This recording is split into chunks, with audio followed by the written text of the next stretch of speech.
दीक्षा गुरुवे शिक्षा गुरुवे रक्षा गुरुवे सर्वागमोक्त कला गुरुवे शिवयोग धर्मार्थ भोग गुरुवे त्याग गुरुवे सुधी गुरुवे वाचा गुरुवे भवरोग शरणागत बसव महा गुरुवे विश्वगुरु ಮಹಾಮಾನವತಾವಾದಿ ಬಸವಣ್ಣನವರನ್ನು ಹೃದಯ ಮಂದಿರದಲ್ಲಿ ಸ್ಮರಿಸುತ್ತಾ ಮಹಾಮಹಿಮರು ಬಯಲುಕಾಯಿ ಸಿದ್ಧರು ಶೂನ್ಯಪೀಠಾಧ್ಯಕ್ಷರು ಆದಂತಹ ಅಲ್ಲಮ ಪ್ರಭುದೇವರನ್ನು ಚಿನ್ನಯಜ್ಞಾನಿ ಶತಸ್ಥ ಚಕ್ರವರ್ತಿ ಚನ್ನಬಸವಣ್ಣನವರನ್ನು ಹೃದಯ ಮಂದಿರದಲ್ಲಿ ಧ್ಯಾನಿಸಿ ಸೇರಿರುವ ಎಲ್ಲ ಸದ್ಭಕ್ತ ಬಂಧುಗಳೇ, ತಾಯಿಗಳೇ, ಮಕ್ಕಳೇ, ಎಲ್ಲರಿಗೂ ಸ್ವಲ್ಪ ಸೌಂಡ್ ಕೊಡೋಕ್ಕಾಗ್ತದೆ. ಕುಯ್ಯಿ ಅನ್ಬಾರ್ದು ಸೌಂಡ್ ಕೊಟ್ಟಿದ್ರು.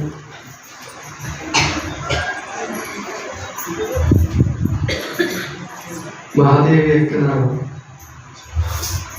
ಕದಳಿಯ ಪ್ರಯಾಣವನ್ನು ನಿನ್ನೆ ನೋಡಿದ್ದೀರ. ಇವತ್ತು 58 ಮತ್ತು 59ನೇ ಅಧ್ಯಾಯ. 58ನೇ ಅಧ್ಯಾಯ ಅನುಷ್ಠಾನದ ಆನಂದದಲ್ಲಿ 59 ಪ್ರವೃತ್ತಿ ಪಲ್ಲಟ ಅಂತ ಹೇಳಿ. ಅನುಷ್ಠಾನ ಅನ್ನುವಂಥ ಒಂದು ಶಬ್ದ ನೀವು ಕೇಳಿದ್ರೆ ಏನು ಅನುಷ್ಠಾನ ಅಂದರೆ ಒಂದೇ ಶಬ್ದದಲ್ಲಿ ಅಥವಾ 2-3 ಶಬ್ದದಲ್ಲಿ ಏನಾದ್ರು ಹೇಳ್ಬೋದಾ ಅನುಷ್ಠಾನ ಎಂದರೆ ಏನು ಅಂತ ಕೇಳಿದರೆ ಏನಿಲ್ಲ. ನೀವು ಹಿಂದೆ ರಾಶಿ ಮಾಡ್ತಿದ್ರಲ್ಲ, ಆ ರಾಶಿ ಮಾಡುವಾಗ ಹಗಲು ರಾತ್ರಿ ಎಚ್ಚರಿರ್ತಿದ್ದೆ, ಸಿಕ್ಕಾಪಟ್ಟೆ ಶ್ರಮ ಆಗ್ತಿತ್ತು, ಹಂಗೆ ನಿದ್ದೆನೂ ಬರ್ತಿತ್ತು. ಹಾಗೆ ಸಾಧಕರು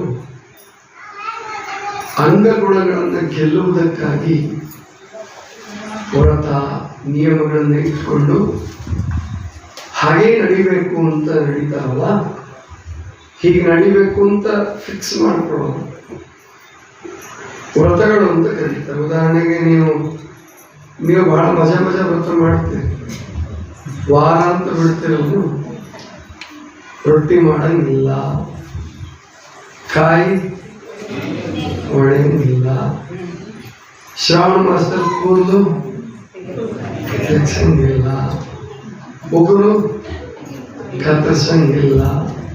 ಎಷ್ಟು ಬೇರೆ ನೋಡ್ರಿ. ಅದೇ ತಂಬಾಕು ತಿನ್ನಂಗಿಲ್ಲ ಅಂತ ಮಾಡ್ಕೊಳ್ಳಲ್ಲ, ಅದೇ ಮಾಡ್ಕೊಳ್ಳಲ್ಲ. ಅದನ್ನ ಮಾಡ್ಕೊಂಡು 1 ತಿಂಗಳು ಬಿಟ್ಟರೆ ಎಷ್ಟೋ ಉದ್ಧಾರ ಆಗ್ತದೆ. ನೀವಲ್ಲ, ಈ ಕಡೆ ಪ್ರವಚನಕ್ಕೆ ಬಂದವಲ್ಲ, ಆ ಕಡೆ ಲಾಟಿಂದ ಆ ಕಡೆ ಅಂದ್ರೆ ವ್ರತಗಳನ್ನ ಇಟ್ಕೊಳ್ತಾರೆ. ಈ ಮಹಾದೇವಿಯಕ್ಕೆ ಎಲ್ಲವನ್ನೂ ಮೀರಿದವರು ಸಿದ್ಧ ಪುರುಷರಾಗಿದ್ದಾರೆ, ಸಿದ್ಧರಾಗಿದ್ದಾರೆ, ಮುಕ್ತಿಯನ್ನು ಪಡ್ಕೊಂಡಿದ್ದಾರೆ, ಲಿಂಗಾಂಗ ಸಾಮರಸ್ಯವನ್ನು ಸಾಧಿಸಿದ್ದಾರೆ. ಇದು ಮುಂದಿನದೊಂದು ಸ್ಥಳ ಇದೆ, ಸ್ವಲೀಲಾನಂದ ಭಕ್ತಿ ಸ್ಥಳ ಅಂತ ಕರೀತಾರೆ. ಅಂದ್ರೆ ಐಕ್ಯ ಸ್ಥಿತಿಯನ್ನ ಮುಟ್ಟಿದ ಮೇಲೂ ಕೂಡ, ಐಕ್ಯ ಸ್ಥಿತಿಯನ್ನು ಮುಟ್ಟಿದ ಮೇಲೆ ಮತ್ತೆ ಭಕ್ತ ಸ್ಥಳಕ್ಕೆ ಬರ್ತಾವ. ಮಹಾದೇವಕರಿಗೆ ಸಾಧಿಸುವಂತದ್ದು ಏನೂ ಇಲ್ಲ. ಏನು ಒಬ್ಬ ಮನುಷ್ಯ ಅಥವಾ ಒಬ್ಬ ಸಿದ್ಧಪುರುಷ ಶರಣ ಗುರು ಏನು ಮುಟ್ಟಬೇಕೋ ಆ ಸ್ಥಾನವನ್ನು ಮುಟ್ಟಿದ್ದಾರೆ. ಶಿಖಾಚಕ್ರವ ನಿಖಿಲ ಭ್ರುಕುಟಿಯ ಹಿಡಿದು ನಿಖಿಲ ನೇತ್ರನ ನೇರೆದಳು ಅಕ್ಕ ಮಹಾದೇವಿ. ಅಂದ್ರೆ ತ್ರಿಕೂಟ ಸ್ಥಾನವನ್ನು ಏರಿ ಪರಮಾತ್ಮನ ಕಂಡು ಎಷ್ಟು ದಿವಸ ಬೇಕಾದರೂ ತಾನು ಆಹಾರ ಇದೆ, ಅನ್ನ ಇದೆ, ಕುನಿ ಅಂತ ಇದೆ ನೋಡಿ, ಕೇಳ್ತಾರೆ ಸ್ವಲ್ಪ ಕಂಡು ಎಷ್ಟು ದಿವಸ ಬೇಕಾದರೂ ನಾನು ಆನಂದವಾಗಿರಬಲ್ಲೆ ಅನ್ನುವಂತಹ ಸ್ಥಿತಿಯನ್ನು ಗಳಿಸ್ಕೊಂಡ್ಮೇಲೂ ಕೂಡ ಅಲ್ಲಿ ಮೈ ಮರೆತು ಕೂತ್ಕೊಳ್ಳಾರ್ದೇನೆ ಬಸವಣ್ಣನವರ ತತ್ವವನ್ನು ಪ್ರಸಾರ ಮಾಡ್ತಾ ಮಾಡ್ತಾ ಕಲ್ಯಾಣದಿಂದ ಶ್ರೀಶೈಲದವರೆಗೆ ಹಾಗೆ ಒಂದು 2 ತಿಂಗಳು ಹಿಡಿತು, 3 ತಿಂಗಳು ಹಿಡಿತು, 6 ತಿಂಗಳು ಹಿಡಿತು. ಏನು ಅವಾಗೇನು ಪಾದಯಾತ್ರೆ ಅಂತ 20 ಕಿಲೋಮೀಟರ್ ಅನ್ನೂ ನಡೆಯಂಗಿಲ್ಲ. ಈಗ ಎಷ್ಟು ಹೇಗೆ ಸಂತೋಷ ಕೊಡ್ತದೋ ಹಾಗೆ ಎಲ್ಲಿ ಧರ್ಮಬೋಧೆ ಕೇಳೋರು ಸಿಗ್ತಾರೋ ಅಲ್ಲೇ ನಿಂತ್ಕೊಳ್ಳೋದು, ಅವರಿಗೆ ಧರ್ಮಬೋಧೆಯನ್ನು ಮಾಡೋದು, ಮುಂದಕ್ಕೆ ಹೋಗೋದು. ಹೀಗೆ ಮಾಡ್ತಾ ಮಾಡ್ತಾ ಮಹಾದೇವಿ ಅಕ್ಕ ಶ್ರೀಶೈಲ ಮುಟ್ಟಿದ್ದು ಕೂಡ ಒಂದು ಅನುಷ್ಠಾನವೇ, ಅದು ಕೂಡ ಒಂದು ಅನುಷ್ಠಾನ. 4 ಜನ ಜಂಗಮರನ್ನು ಸೇರಿಸಿಕೊಂಡು ಅವರಿಗೆ ಆಧ್ಯಾತ್ಮ ಮಾರ್ಗದ ಉಪದೇಶವನ್ನು ಮಾಡ್ತಾ ಅವರ ಸಾಧನೆಯಲ್ಲಿ ಬರ್ತಕ್ಕಂತಹ ತೊಡಕುಗಳನ್ನು ಪರಿಹರಿಸ್ತಾ ಮಹಾದೇವಿಯಕ್ಕ ಪ್ರಯಾಣ ಮಾಡಿದ್ದು ಮಹಾಪ್ರಯಾಣ. ದುರ್ದೈವವಶಾತ್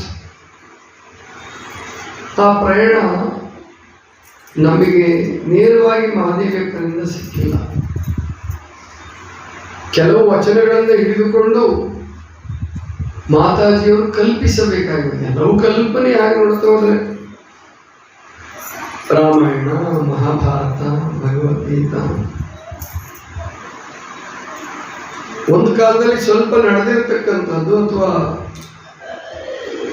ಕೆಲವು ಘಟನೆಗಳು ನಡೆದಿರದೆ ಕಲ್ಪಿಸಿರ್ತಕ್ಕಂಥವನ್ನ ಇವತ್ತು ಅದರ ಭಕ್ತರು ವಾಸ್ತವ ಅಂತೇಳಿ ಜೀವನದಲ್ಲಿ ಅನುಷ್ಠಾನ ಮಾಡ್ತಿದಾರಲ್ಲ, ಹಾಗೆ ನಾವು ಮಹಾದೇವಿಕ್ಕಂದು ಕೂಡ ಹಾಗೆ ಮಾಡ್ಕೋಬೇಕು. ಎಲ್ಲದಕ್ಕೂ ವಚನಗಳ ಆಧಾರ ಬೇಕು ಅಂತೇನಿಲ್ಲ. ನಾವು ಕಲ್ಪಿಸಿದ್ದಕ್ಕಿಂತಲೂ ಮಹಾದೇವಿಯಕ್ಕನ ನಿಲವು ಬಹಳ ದೊಡ್ಡದು, ಮಹಾದೇವಿಯಕ್ಕನ ಸಾಧನೆ ಬಹಳ ದೊಡ್ಡದು. ದರ್ಶನ ಸಿದ್ಧಿಗಳು ಉಪಮಾತೀತವಾದಂತಹವು. ಅಂತಹ ಮಹಾದೇವಿಯಕ್ಕ ಆ ನದಿಯ ದಂಡೆಯ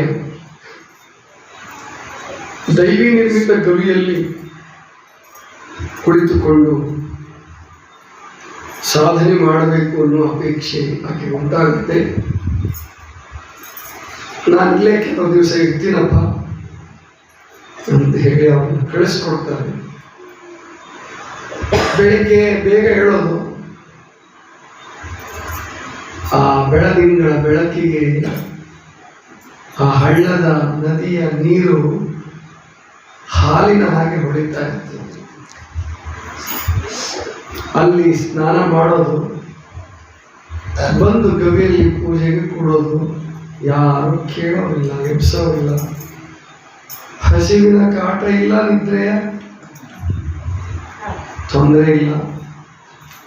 ಆನಂದ, ಸ್ವಲೀಲಾನಂದ ಭಕ್ತಿ ಸ್ಥಾನ, ಸ್ವಲೀಲಾನಂದ ಭಕ್ತಿ ಸ್ಥಾನ. ಆಮೇಲೆ ಬಿಸಿಲು ಬರ್ತಿದ್ದ ಹಾಗೆ ಹೋಗೋದು, ಕಾಡಲ್ಲಿ ಅಡ್ಡಾಡೋದು, ಹಣ್ಣು ಹಂಪಲುಗಳನ್ನು ಸಂಗ್ರಹಿಸೋದು, ಗಡ್ಡೆ ಗೆಣಸುಗಳನ್ನು ಕಿತ್ಕೊಂಡ್ಬರೋದು, ತನಗೆ ಎಷ್ಟು ಬೇಕೋ ಅಷ್ಟು ಆನಂದವಾಗಿ ಪ್ರಸಾದ ಸ್ವೀಕರಿಸೋದು. ಬಹಳ ಚೆನ್ನಾಗಿರುತ್ತೆ ಆ ಜೀವನ. ಈಗ ನೀವು ಏನು ಉಪ್ಪು ಖಾರ ಹಾಕಿದ ರೊಟ್ಟಿ, ಚಪಾತಿ, ಅನ್ನ ಉಣ್ಣುವಾಗ ಬಹಳ ಚಂದ ಇವು. ಉಂಡ ಮೇಲೆ ಒದ್ದಾಟ, ಹೌದಾ ಇಲ್ವಾ? ಆದ್ರೆ ಅದು ಹಂಗಲ್ಲ. ಉಣ್ಣುವಾಗಲೂ ಚಂದವೇ, ಜೀರ್ಣಿಸ್ಕೊಳ್ಳುವಾಗಲೂ ಚಂದನೇ, ಖುಷಿನೇ. ಅದನ್ನ ಆ ಜೀವನವೇ ಒಂದು ವಿಶೇಷ. ಹಾಗೆ ಆನಂದದಾಯಕವಾಗಿ ಕಾಲ ಕಳೀತಾ ಇದ್ದಾಳೆ. ಮಧ್ಯಾಹ್ನದ ವೇಳೆಗೆ ಚುಂಚನಲ್ಲೇನು ದನ ಮೇಯಿಸ್ಲಿಕ್ಕಾಗಿ ಇದ್ದನಲ್ಲ, ಅವನ ಬಗೆಯಲ್ಲಿ ಹಾಲು ತಂದು ಕೊಡ್ತಿದ್ದ, ಹಾಲನ್ನು ಸ್ವೀಕರಿಸ್ತಿದ್ದಳು. ಆಮೇಲೆ ತನಗೆ ಯಾವಾಗ ಹೋಗ್ಬೇಕು ಅನ್ನಿಸ್ತದ ಅಲ್ಲಿ ಹೋಗಿ ಹುಲ್ಲುಗಾವಲಲ್ಲಿ ಹೋಗಿ ಹಸುಗಳ ಜೊತೆಗೆ ಮಾತಾಡೋದು, ಅವುಗಳ ಮೈಯನ್ನು ನೇವರಿಸೋದು, ಕರುಗಳ ಜೊತೆಗೆ ಆಟ ಆಡೋದು. ಆ ಕರುಗಳ ಜೊತೆಗೆ ಇರೋದೇ ಮಹಾದೇವಕ್ಕನಿಗೆ ತುಂಬಾ ಸಂತೋಷ. ಹೀಗೆ ಆನಂದವಾಗಿ ಕಾಲ ಕಳೀತಾ ಇದ್ದಾನೆ. ಎಷ್ಟು ದಿನ ಆದ್ರೂ ಇರ್ಬೋದು, ಎಷ್ಟು ವರ್ಷ ಇದ್ರು ಆಕೆಗೆ ಒಂದು ದಿನ ಅಂತಕ್ಕಂಥದ್ದು ಹೋಗೋದೇ ಗೊತ್ತಾಗಲ್ಲ. ರಾತ್ರಿ ಹೇಗೆ ಕಳೀತಾ ಇದೆ, ದಿನ ಹೇಗೆ ಕಳೀತಾ ಇದೆ ಗೊತ್ತೇ ಆಗಲ್ಲ. ಒಂದು ದಿನ ಆ ಚುಂಚನವನು ತನ್ನ ಮಕ್ಕಳಿಗಾಗಿ ಒಂದು ಜೋಕಾಲಿ ಕಟ್ಟಿದ್ದ. ಜೋಕಾಲಿ ಅಂತಾರಲ್ಲ, ಉಯ್ಯಾಲೆ, ಮಾವಿನ ಗಿಡ. ಆ ಮಾವಿನ ಗಿಡದ ನೆರಳಿನಲ್ಲಿ ಬಿದಿರುಗಳನ್ನು ಕಡಿದು ಮಣೆ ತರ ಮಾಡಿ ಜೋಡಿಸಿ, ಬಳ್ಳಿಯಿಂದ ಕಟ್ಟಿ, ಹಗ್ಗದಿಂದ ಬಿಗಿದು, ಮೇಲೆ ಗಟ್ಟಿಮುಟ್ಟಾದಂತಹ ಬಿದಿರುಗಳನ್ನು, ಎಳೆ ಬಿದಿರುಗಳನ್ನು ತಗೊಂಡು ಬಳ್ಳಿಗಳಿಂದ ಅದನ್ನು ಮರಕ್ಕೆ ಕಟ್ಟಿದ್ದ. ಮಹಾದೇವಿಯಕ್ಕನಿಗೆ ಅಲ್ಲಿ ಕೂತ್ಕೋಬೇಕು ಅನ್ನಿಸ್ತು. ಹೋಗಿ ಕೂತ್ಕೊಂಡು ತೂಗಿದ್ರು. ಇಷ್ಟು ಸಂತೋಷ ಆಯಿತು. ಪರಮಾತ್ಮ, ನನ್ನ ಜೀವನವೇ ಒಂದು ಉಯ್ಯಾಲೆ, ಭಕ್ತಿಯ ಭೂಮಿಯ ಮೇಲೆ ಸತ್ಕ್ರಿಯೆ ಮತ್ತು ಸುಜ್ಞಾನ ಅನ್ನುವಂತಹ ಎರಡು ಕಂಬಗಳನ್ನು ನೆಟ್ಟು ವೈರಾಗ್ಯದ ತೊಲೆಯನ್ನು ಹಾಕಿ ಅಂತಃಕರಣಗಳು ಅನ್ನುವಂತಹ ಮಣಿ, ಆ ಜೀವನ ಅಂತಕ್ಕಂಥ ಮಣಿ, ಅಂತಃಕರಣಗಳು ಮನ, ಬುದ್ಧಿ, ಚಿತ್ತ, ಅಹಂಕಾರ ಅನ್ನುವ ಬಳೆಗಳು. ಜೋಕಾಲಿ ಕಟ್ಟ ನೋಡಿದ್ರೆ ನೀವೆಲ್ಲ, 4 ಕಡೆ 4 ಬಳೆ ಇರ್ತವೆ, ಹೌದಾ ಇಲ್ಲ? ಅಂದ್ರೆ ಬಿಗಿ ಇರ್ತದ, ಬಹಳ ಗಟ್ಟಿ ಮುಟ್ಟಾದ ಬಳೆಗಳು. ನನ್ನ ಅಂತಃಕರಣಗಳು ಅನ್ನುವಂತಹ ಬಳೆ, ಅದರಲ್ಲಿ ನಿನ್ನ ಕೃಪೆ ಅನ್ನುವಂತಹ ಹಗ್ಗದಿಂದ ಅಥವಾ ನನ್ನ ಭಕ್ತಿ ಎನ್ನುವ ಹಗ್ಗದಿಂದ ನಾನು ಬಿಗಿದಿದ್ದೀನಿ. ನಿನ್ನ ಕಡೆಗೆ ನಾನು ತೂಗಿ ಬರ್ತಾ ಇದ್ದೀನಿ. ನೀರದ ಧರೆಯ ಮೇಲೆ ನೆಟ್ಟಿರುವ 2 ಆಲಿಕಲ್ಲಿನ ಕಂಬವು, ಮೇಲೆ ಮಾಣಿಕದ ತೊಲೆಗೆ ಕೀಲಿಟ್ಟು ಜಾಣಿ ನಾಡಿದೆನು ಉಯ್ಯಾಲೆಯ. ಸರವು 4 ಹುರಿಯೊಳು ಭರದಿಂದ ಹರಿದ ಮಣಿ 6 ನೇರಿಸಿ ಹರಿದು ಕೋಲೆಯಲ್ಲಿ ಕತ್ತಲು, ಆ ಕೋಲೆಯಲ್ಲಿ ಕಟ್ಟಲು ಆ ಉಯ್ಯಾಲೆ ಹರಿಯಲೊದೆಯಿತು ಮುಂದೆ. ಹಾಡು ಹೇಳ್ತಾ ತಾನೇ ಹಾಡ್ತಾ ತೂಗ್ತಾಳೆ. ಮುತ್ತು ಮಾಣಿಕ ರತ್ನದ ತೊಡಿಗೆಯನ್ನು ಸತ್ಯಮುಖಿಯರು ತೊಟ್ಟರು. ಅರ್ಪಿತದಿ ರಾಗ ಮಾಡಿ ಪಾಡಿದರು. ನಿತ್ಯ ಜ್ಞಾನದ ಶ್ರುತಿಯೋಡು 6 ಚಕ್ರವನ್ನು ದಾಟಿ, ಅಂದ್ರೆ ಈಗಾಗಲೇ ಚಕ್ರಗಳ ಬಗ್ಗೆ ಹೇಳಿದ್ದೇನೆ ನಿಮಗೆ. 6 ಚಕ್ರವನ್ನು ದಾಟಿ ಆ ಉಯ್ಯಾಲೆ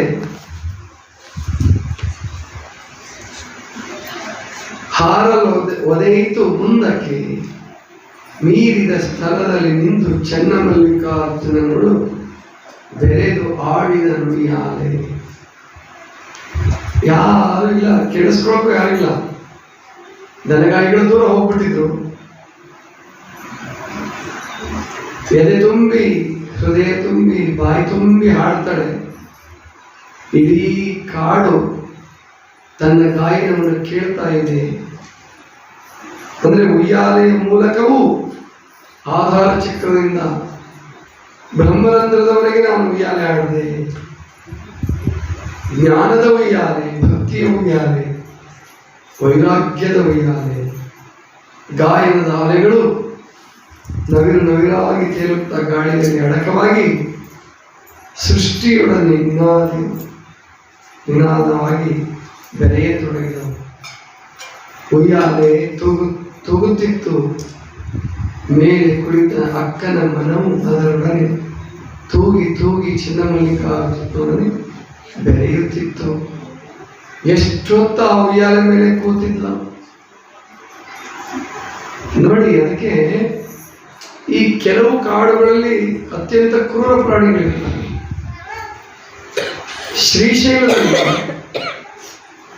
ಶ್ರೀಶೈಲದ ಕಾಡು ಸಾವಿರಾರು ವರ್ಷಗಳಿಂದ, ಇವತ್ತಿಂದಲ್ಲ, ಸಾವಿರಾರು ವರ್ಷಗಳಿಂದ ಅದು ಸಾಧಕರ ನೆಲೆಬೀಡಾಗಿ ಅಂಥ ಕ್ರೂರ ಪ್ರಾಣಿಗಳು ಇಲ್ಲ ಅಲ್ಲಿ. ಜೊತೆಗೆ ಏನು ನಮ್ಮ ಹಿಮಾಲಯದ ಭಾಗ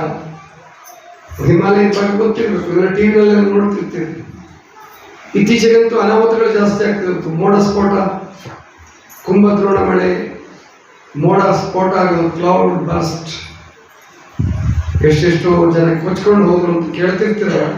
ಭೂಕುಸಿತ ಆಯಿತು ಅಂತ ಕೇಳ್ತಿರ್ತೀರಲ್ಲ, ಅದೇ ಹಿಮಾಲಯ. ಹಿಮದ ಆಲಯ. ಆಲಯ ಅಂದ್ರೆ ಮನೆ ಅಥವಾ ದೇವಸ್ಥಾನ ಅಲ್ಲ. ಆಲಯ ಅಂದ್ರೆ ಮನೆ, ದೇವಾಲಯ ಅಂದ್ರೆ ದೇವಸ್ಥಾನ, ಮಾನವಾಲಯ ಅಂದ್ರೆ ನಿಮ್ಮ ಸ್ಥಾನ, ಆಲಯ ಅಂದ್ರೆ ಮನೆ. ಪಟ್ಟು ಅಲ್ಲಿ ಹಿಮಾಲಯ ಭಾಗದಲ್ಲಿ, ಶ್ರೀಶೈಲದ ಭಾಗದಲ್ಲಿ, ನಮ್ಮಲ್ಲಿ ಎಲ್ಲೆಲ್ಲಿ ವಿಂಧ್ಯ ಪರ್ವತ, ಎಲ್ಲ ಪರ್ವತಗಳಲ್ಲಿಯೂ ನಮ್ಮಲ್ಲಿ ಸಾಧಕರು, ಸಿದ್ಧರು, ಯೋಗಿಗಳು, ತ್ಯಾಗಿಗಳು ಇದ್ದಾರೆ. ನಾನು ಅಮೆರಿಕಕ್ಕೆ ಹೋಗಿ ಬಂದವರಿಗೆ ಕೇಳಿದೆ. ಅಮೆರಿಕದ ಖಂಡದಲ್ಲಿ ದೊಡ್ಡ ಪರ್ವತ ಸಾಲಿದೆ, ಆಂಡಿಸ್ ಪರ್ವತ ಅಂತ ಹೇಳಿ. ಬಹಳ ದೊಡ್ಡ ಪರ್ವತ, ಬಹಳ ದೊಡ್ಡ ಕಾಡದು. ಅಲ್ಲೂ ನದಿಗಳು ಹರಿತವೆ, ಎಲ್ಲ ಮಾಡ್ತವೆ. ಅಲ್ಲಿ ಯಾರಾದ್ರೂ ಯೋಗಿಗಳು ಇದ್ದಾರ ಅಂದ್ರೆ ಅವ್ರು ಹೇಳಿದ್ರು, ಇಲ್ಲ, ಯಾರು ಯೋಗಿಗಳಿಲ್ಲ. ಇವರೇ ಭೋಗಿಗಳೇ ಹೋಗಿ ಸ್ಕೀಯಿಂಗ್ ಅಂತ ಆಡ್ಬಿಡ್ತಾರೆ. ಸ್ಕೀಯಿಂಗ್ ಅಂದ್ರೆ ಹಿಮದ ಬಂಡೆ ಜಾತ್ರೆ ಇರ್ತಾರಲ್ಲ, ನೋಡಿದಾರ? ಯಾವುದೊಂದು ದೋಣಿ ತರ ಕೂತಿರ್ತಾರೆ, ಅಲ್ಲಿಂದ ಹಿಮದ ಬಂಡೆ ಬೆಟ್ಟದಿಂದ ಬೀಳ್ತಾರೆ ಜಾಕೋ ಅಂತ. ಬದುಕಿದ್ರೆ ಬದುಕ್ಬೋದು, ಸತ್ರೆ ಸಾಯ್ಬೋದು, ಅಷ್ಟು ವೇಗವಾಗಿ. ಅಂದ್ರೆ ಅವ್ರ ಧೈರ್ಯ ಮೆಚ್ಚಬೇಕು. ನೀವು ಉಳಿದ ಕಾಡಿಗೆ ಹೋಗಕ್ಕೆ ಹೆಂಗೇನು ಮಾಡ್ಕೊಂತೀರಿ, ಚಂದ್ರಸೂರ್ಯನ ಕೃಪೆ ಕೇಳ್ತೀರಿ, ಅಲ್ಲೇನು ಕಷ್ಟವೇ ಇಲ್ಲ. ಆದರೂ ಅಲ್ಲಿ ಅವ್ರ ಕಷ್ಟದಲ್ಲಿ ನಡುವೆ ಹೋರಾಟ ಮಾಡ್ತಾರೆ, ಮೈಮೂಳೆ ಮುಡ್ಕೊಂತಾರೆ, ಕಾಲು ಮುಡ್ಕೊಂತಾರೆ, ಎಲ್ಲ ಮಾಡ್ಕೊತಾರೆ. ಆದರೂ ಸಾಹಸ ಪ್ರವೃತ್ತಿ ಬಿಡೋದಿಲ್ಲ. ನಮ್ಮಲ್ಲಿ ಸಾಹಸ ಪ್ರವೃತ್ತಿ ಕಡಿಮೆ, ಆದ ತ್ಯಾಗಿಗಳು, ಯೋಗಿಗಳು ನಮ್ಮಲ್ಲಿ ಬಹಳ. ಎಲ್ಲೇ ಪರ್ವತ ಪ್ರದೇಶಗಳು ಸಿಗಲಿ, ಎಲ್ಲೇ ಗುಡಿಗಳು ಎಲ್ಲಿ ಎತ್ತರವಾದ ಪ್ರದೇಶ, ಪ್ರಕೃತಿ ಸೌಂದರ್ಯ ಇರ್ತಕ್ಕಂಥದ್ದು, ಅಲ್ಲೊಬ್ಬ ಸಾಧು ನೆಲೆ ಮುಂದೆ ಬಿಟ್ಟಿರ್ತಾನೆ.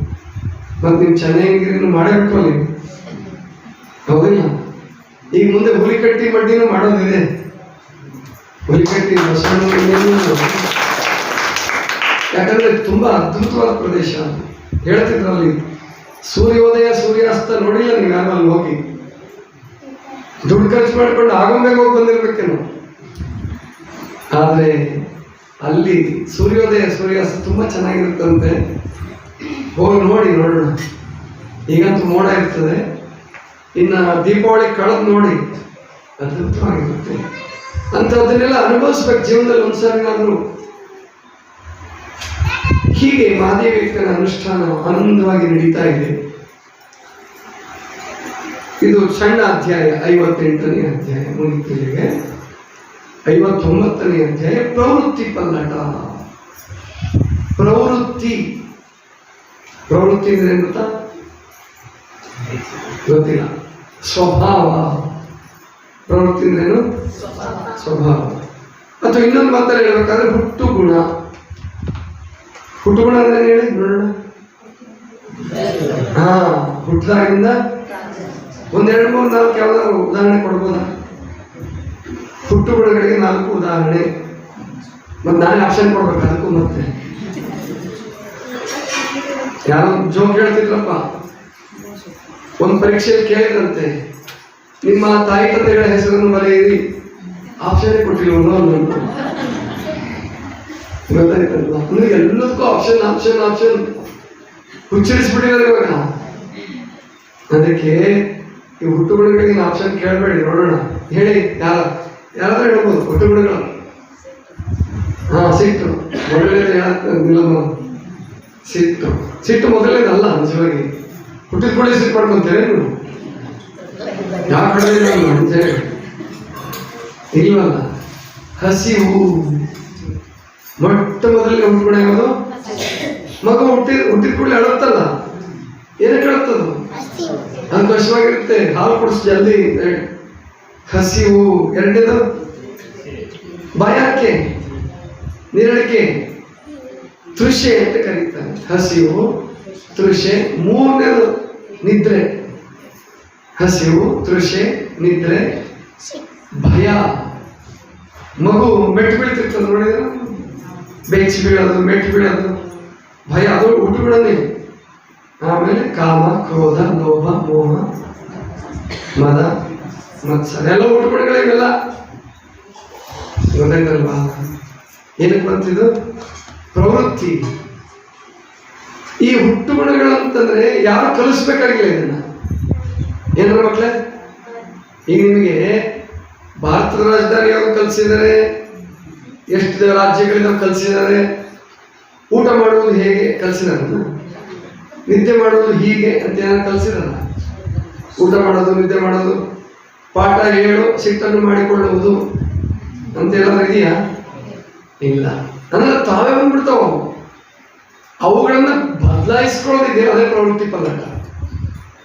ಸ್ವಾಭಾವಿಕವಾಗಿರುವಂತಹ ಗುಣಗಳನ್ನ, ಹುಟ್ಟಿನೊಂದಿಗೆ ಬಂದಿರತಕ್ಕಂಥ ದೌರ್ಬಲ್ಯಗಳನ್ನ ಮೆಟ್ಟಿ ನಿಂತು ಅದನ್ನು ಬದಲಾಯಿಸ್ಕೊಳ್ತೀವಿ. ಅದಕ್ಕೆ ಪ್ರವೃತ್ತಿ ಪಲ್ಲಟ ಅಂತ ಹೇಳಿ. ಈ ಮಹಾದೇವಿ ಜೀವನದಲ್ಲಿ ಪ್ರವೃತ್ತಿ ಪಲ್ಲಟವಾದಂಥ 2 ಪ್ರಸಂಗಗಳನ್ನ ಮಾತಾಜಿಗೆ ತಗೊಂಡಿದ್ದಾರೆ. ಈ ಅನುಷ್ಠಾನ ನಡೆದಿದೆ. ಮಹಾದೇವಿಕ ಈಗಾಗಲೇ ಇದ್ದು 8 ವಾರಗಳು ಸಂದಿದ್ದಾವೆ. 8 ವಾರಗಳಂದ್ರೆ 2 ತಿಂಗಳಾಯ್ತು. 2 ತಿಂಗಳಾಯ್ತು. ಅಲ್ಲಿ ಸುತ್ತಮುತ್ತ ಮಹಾದೇವಿಕ ಹೆಸರು ಪ್ರಸಿದ್ಧಿ ಆಯ್ತು. ಅನೇಕ ಜನ ಸಾಧಕರು ಬರಕ್ಕೆ ಶುರು ಮಾಡಿದ್ರು. ಯೋಗಾಭ್ಯಾಸಿಗಳು ಬಂದು ಮಹಾದೇವಿಕನಿಗೆ ನಮಸ್ಕಾರ ಮಾಡಿ ಸಲಹೆ ಕೇಳಕ್ಕೆ ಶುರು ಮಾಡಿದರು.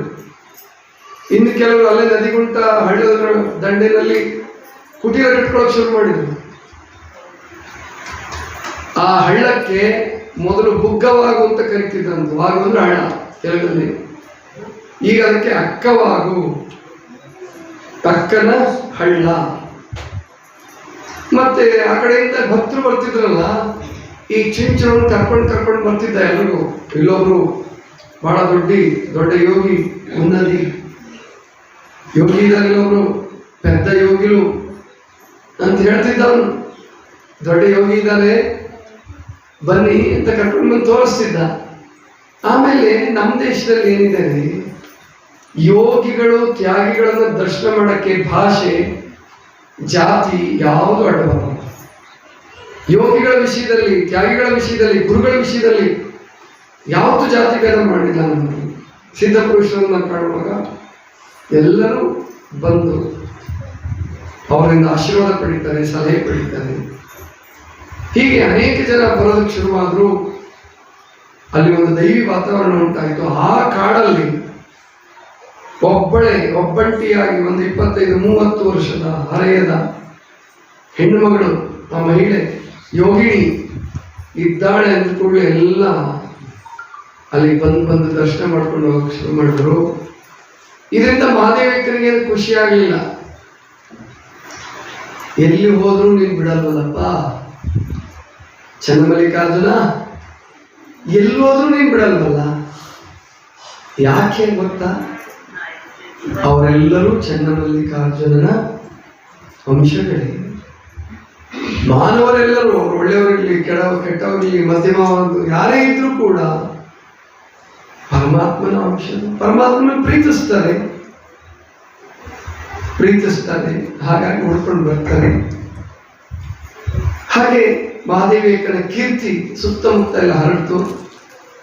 ಎಲ್ಲ ಸಂತೋಷದಿಂದ ಬರ್ತಾರೆ, ಹೋಗ್ತಾರೆ. ಆಮೇಲೆ ಹಳ್ಳಿಯ ಜನ ಬರಕ್ಕೆ ಶುರು ಮಾಡಿದ್ರು. ಮಹಾದೇವಿಕನಿಗೆ ಇದೇನಪ್ಪ, ಎಲ್ಲೋದ್ರು ಬಿಡಲ್ಲ, ನಾನೆಲ್ಲ ತಪ್ಪಿಸ್ಕೋಬೇಕು ಅಂತಂದ್ರು. ಬೇಡ, ಇನ್ನೇನು ಪರಮಾತ್ಮ ನನಗೆ ಬೇಕು ಬೇಡ ಅನ್ನೋದು ಯಾವುದೂ ಇಲ್ಲ ಅಂತ ಮತ್ತೊಂದು 25-26 ದಿವಸಗಳು ಒಂದು ಅಮಾವಾಸ್ಯೆ ಹೋಗಿ ಹುಣ್ಣಿಮೆ ಸಮೀಪ ಬಂತು. ಆ ಹುಣ್ಣಿಮೆ ಹತ್ತಿರ ಬಂದ ಹಾಗೆ ಆ ಬೆಳದಿಂಗಳನ್ನ ವಿವರಿಸ್ತಾರೆ ಮಾತಾಜಿ, ವರ್ಣಿಸ್ತಾರೆ. ತಾಯಿಯ ಹಾಲನ್ನು ಕುಡಿದು, ಹಾಲನ್ನು ಇಂಟುತ್ತಲೆ ಬಳಸಿದವರು. ಅಂದ್ರೆ ಒಬ್ಬ ತಾಯಿ ಮಗುವಿಗೆ ಹಾಲು ಕುಡಿಸಿದಾಳೆ ರಾತ್ರಿ ಮಲಗುವಾಗ. ಆ ಮಗು ಆನಂದವಾಗಿ ನಿದ್ದೆ ಮಾಡ್ತಾ ಇದೆ, ತಾಯಿಯೂ ಆನಂದವಾಗಿ ನಿದ್ದೆ ಮಾಡ್ತಿದ್ದಾಳೆ. ಅವರಿಬ್ಬರ ಮುಖದಲ್ಲಿ ನಗು ತಾಂಡವ ಮಾಡ್ತಾ ಇದೆ. ಹಾಗೆ ಇದೆ ಬೆಳದಿಂಗಳು ಅನ್ನುವಂತಹ ಆ ತಾಯಿ ಕಾಡನ್ನ ಅಪ್ಪಿಕೊಂಡು ಆ ಬೆಳದಿಂಗಳ ಬೆಳಕಿನಲ್ಲಿ ಕಾಡು ಕುಲು ನಗ್ತಾ ಇದೆ. ಆ ಬೆಳದಿಂಗಳ ಆ ನೋಟ ಅತ್ಯಂತ ಸಂತೋಷವನ್ನು ತರ್ತಾ ಇದೆ. ಹಾಗೆ ತಿಂಗಳ ಬೆಳಕು, ಕಾಡು, ಮಹಾದೇವಿಕನಿಗೆ ಆನಂದವೋ ಆನಂದ. ಏನು ಪರಮಾತ್ಮನ ಸೃಷ್ಟಿ, ಏನು ಅದ್ಭುತ ಸೃಷ್ಟಿ. ಅಂತಹ ಸುಂದರ ಕಾನನ. ಒಂದು ದಿವಸ ಮಹಾದೇವಿಕ ಬೆಳಿಗ್ಗೆ ಬೇಗನೆ ಎದ್ದು, ಬೆಳಿಗ್ಗೆ ಚುಕ್ಕೆ ಮೂಡ್ತಿದ್ದಂಗೆ ಎದ್ದು ಸ್ನಾನ ಮಾಡಿ ಅಲ್ಲೇ ಆ ಬೆಳದಿಂಗಳ ಬೆಳಕಿನಲ್ಲಿ ಪೂಜೆ ಕೂತ್ಕೊಂಡು.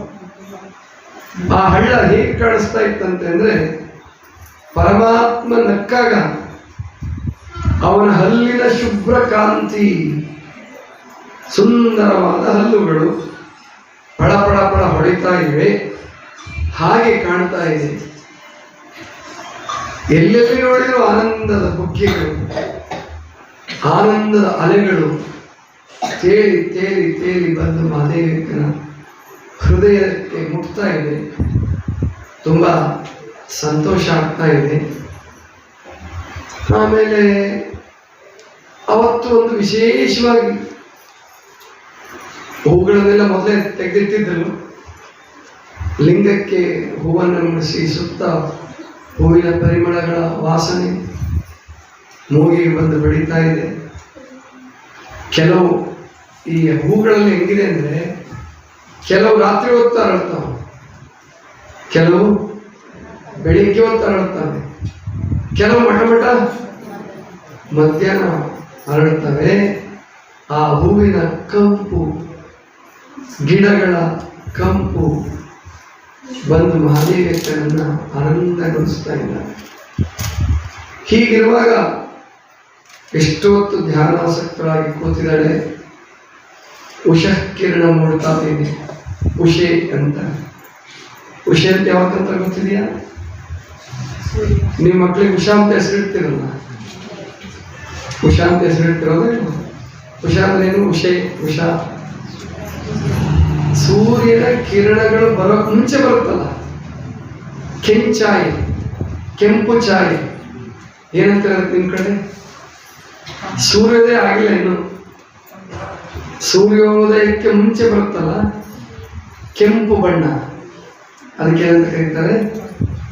ಉಷೆ ಅಂತ ಕರೀತಾರೆ. ಆ ಉಷೆ ಬರುವಾಗಲೇ ಕೆಲವು ಪಕ್ಷಿಗಳು ಹಾಡಕ್ಕೆ ಶುರು ಮಾಡ್ತವೆ. ನೀವು ಬೇಸಿಗೆ ಕಾಲದಲ್ಲಿ ಗಮನಿಸಿ, ಅದರಲ್ಲೂ ಕೋಗಿಲೆಗಳಿದಾವಲ್ಲ, ಕೋಗಿಲೆಗಳಂತೂ ಇಷ್ಟು ಚೆನ್ನಾಗಿ ಶುರು ಮಾಡ್ತಾವ. ಮೊದಲು ನವಿಲುಗಳದ್ದು ಹೇಳಕ್ ಬರಲ್ಲ, ಯಾವ ಬೇಕಾಗ್ಲಿಕ್ಕೆ ಹೋಗ್ತಿರ್ತಾವ. ಆದ್ರೆ ಕೋಗಿಲೆಗಳು ಮಾತ್ರ ಆ ಉಷೆ ಬರೋ ಸಮಯಕ್ಕೆ ಕೂಗ್ತವೆ. ಎಷ್ಟು ಚೆನ್ನಾಗಿ ಕೂಗ್ತಿರ್ತಾವಂದ್ರೆ, ಒಂದು ಕೂಗುತ್ತೆ, ಅದನ್ನ ಅನುಸರಿಸಿ ಇನ್ನೊಂದು ಸಂದೇಶ ಕೊಡ್ತಿದ್ದವನು ಆ ಕಡೆಯಿಂದ ಬಹಳ ಅದ್ಭುತ ಇರ್ತದೆ. ಮರಗಿಡಗಳು ಅಲ್ಲಂತೂ ನಮ್ಮದು ಸುತ್ತಮುತ್ತ ಮಾವಿನ ಗಿಡಗಳೇ ಜಾಸ್ತಿ ಅಲ್ಲ, ಬಹಳ ಚೆನ್ನಾಗಿರುತ್ತೆ. ಇನ್ನು ಸೂರ್ಯೋದಯ ಆಗ್ತಿರುವಾಗೆ ಎಲ್ಲ ಪಕ್ಷಿಗಳು ಶಿವನಿಗಾಗಿ ಉದಯ ರಾಗವನ್ನು ಹಾಡ್ತಾ ಇದ್ರು, ಸುಪ್ರಭಾತವನ್ನು ಹಾಡ್ತಿದ್ದವನು. ಹಾಗೆ ಪಕ್ಷಿಗಳು ಶುರು ಮಾಡೋದು. ನಮಗೆ ಇಲ್ಲಿ ಅಷ್ಟು ಪಕ್ಷಿಗಳಿಲ್ಲ. ಉಳುವಿ ಕಾಡಿಗೆ ಹೋಗ್ತೀವಲ್ಲ, ಹಳಿಯಾಳ ದಾಟಿ ನಾವೇನು ಪೋಟೋಲಿನ ದಾಟಿ ಒಳಗಡೆ ಹೋಗ್ತೀವಲ್ಲ, ಅಲ್ಲಿ ಇದಾವೆ ಅಂತಂದ್ರೆ ಉಳುವಿಗೆ ಹೋಗೋ ತನಕ, ಶಿವಪುರಕ್ಕೆ ಹೋಗೋ ತನಕ, ಶಿವಪುರ ಕಡೆ ಮತ್ತೆ ಪಕ್ಷಿಗಳ ಕಡಿಮೆ. ಎಲ್ಲಿ ಎತ್ತರವಾದ ಪ್ರದೇಶ ಇದೆ, ತಂಪಾದ ಪ್ರದೇಶ ಇದೆ, ನೀರಿದೆ, ಅಲ್ಲಿ ಇಷ್ಟು ಚೆನ್ನಾಗಿರೋ ಪಕ್ಷಿಗಳು ಬೆಳಗ್ಗೆ ಹೊತ್ತು ಧ್ವನಿ ಕೇಳ್ತೀವಿ, ಎಂದೆಂದೂ ನಾವು ಕೇಳಿರಂಗಿಲ್ಲ. ಮತ್ತು ಅಷ್ಟು ಮಧುರವಾದಂಥ ಧ್ವನಿ ತೇಲಿ ಬರ್ತಾ ಇದೆ ಮಹಾದೇವಕ್ಕನಿಗೆ. ಆ ಸೂರ್ಯ ಕಿರಣಗಳು ಏರಿ ಬಂದು ಮಹಾದೇವಕ್ಕನನ್ನ ತಪ್ಪಿ ತಾವು ಪವಿತ್ರವಾಗ್ತಿದ್ದಾವೇನೋ ಅನ್ನೋಷ್ಟು ರೀತಿಯಲ್ಲಿ ಮಹಾದೇವಕ್ಕನಿಗೆ ಆನಂದ ಸಮನಿಸಿದೆ. ಯಾವುದು ಇದರಲ್ಲಿ ತಾನೇನು ತಾನ್ಯಾರು ಎಲ್ಲವನ್ನೂ ಮರೆತು ಮಹಾದೇವಿಯಕ್ಕ ಲೀನಳಾಗಿ ಕೂತಿದ್ದಾಳೆ. ಇದ್ದಕ್ಕಿದ್ದಾಗ ಒಂದು ಶಬ್ದ ಕೇಳಿಸಕ್ಕೆ ಶುರುವಾಗುತ್ತೆ. ಮಹಾದೇವಿ, ನಾನು ಪಾಪಿ, ನನ್ನನ್ನು ಮನ್ನಿಸು, ಈ ಪಾಪಿಯನ್ನು ಕ್ಷಮಿಸು ಅಂತೇಳಿ ಜೋರಾಗಿ ಕೂಗ್ತಾ ಬಂದು ಒಂದು ಪುರುಷ ಶರೀರ ಬಂಡೆಯ ಮುಂದೆ, ಮಹಾದೇವಿಯಕ್ಕ ಒಂದು ಎತ್ತರವಾದ ಬಂಡೆ ಮೇಲೆ ಕೂತಿದ್ದಾನೆ. ಆ ಬಂಡೆಯ ಮುಂದೆ ಸಾಷ್ಟಾಂಗವಾಗಿ ಬಿದ್ದುಕೊಂಡು, ಮಹಾದೇವಕ್ಕನಿಗೆ ಏನು ಕಲ್ಪನೆನೇ ಇಲ್ವಲ್ಲ. ಆ ಶಬ್ದಕ್ಕೆ ಕಣ್ಬಿಟ್ಟು ನೋಡಿದ್ರೆ ಒಂದು ಪುರುಷಾಕಾರ, ಬೆನ್ನ ಮೇಲೆಲ್ಲ ಕೂದಲು ಹರಡಿದಾವೆ, ಹಿಮ್ಮಡಿ ಹೊಡೆದು ಅದರಿಂದ ರಕ್ತ ಬಂದಿರುವ ಕರೆಗಳಿದ್ದಾವೆ. ನೋಡ್ತಾಳೆ, ಏನು ಗೊತ್ತಾಗಲ್ಲ, ಒಮ್ಮೆಗೇನು ಗೊತ್ತಾಗಲ್ಲ, ಏನು ಕಲ್ಪನೆನೇ ಇಲ್ವಲ್ಲ. ಯಾರು, ಏನು, ಯಾರಪ್ಪ ಅದು?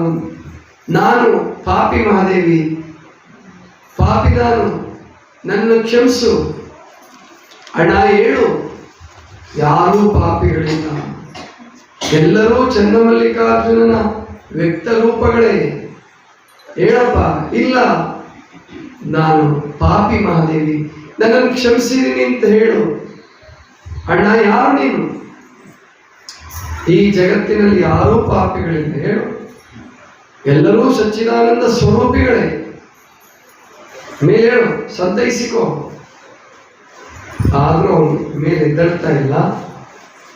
ಮಹಾದೇವಿಯಕ್ಕನ ದೃಷ್ಟಿ ಸ್ವಲ್ಪ ಮುಂದಕ್ಕೆ ಹೊರಡಿದಾಗ ಒಬ್ಬ ಮಹಿಳೆ ಇಬ್ಬರು ಪುರುಷರ ಜೊತೆಗೆ ಅವರ ಬೆನ್ನಿಗೆ ಇರಿಸ್ಕೊಂಡು ಒಬ್ಬ ಮಹಿಳೆ ನಡ್ಕೊಂಡು ಬರ್ತಾ ಇದ್ದಾಳೆ. ಬಂದು ಮಹಾದೇವಿಯಕ್ಕನಿಗೆ ಆಕೆಗೆ ನಮಸ್ಕಾರ ಮಾಡಿ ನಿಂತ್ಕೊಂಡು ಮಹಾದೇವಿಯಕ್ಕ ನೆನಪಿಸ್ಕೊಂಡು 5 ನಿಮಿಷ ಬೇಕಾಯಿತು ಮಹಾದೇವಿಯಕ್ಕ ನೆನಪಿಸ್ಕೊಳಕ್ಕೆ. ಶಿವಕಾಮಿನಿ, ನೀನಿಲ್ಲಿ. ಶಿವಕಾಮಿನಿ ಯಾರಂತ ಗೊತ್ತಾಯ್ತಲ್ಲ ಇವಾಗ? ಏನಲ್ಲಿ ವಿಲಾಸಿನಿ ಅಂತ ಹೆಸರಿಟ್ಟಿದ್ದಲ್ಲ ಕೌಶಿಕ, ಮಹಾದೇವಿಯಕ್ಕನಿಗೆ ಆಪ್ತಳಾಗಿದ್ದಳು. ಆ ಶಿವಕಾಮಿನಿ ಯಾರ ಜೊತೆ ಬಂದಿದ್ದಾಳೆ?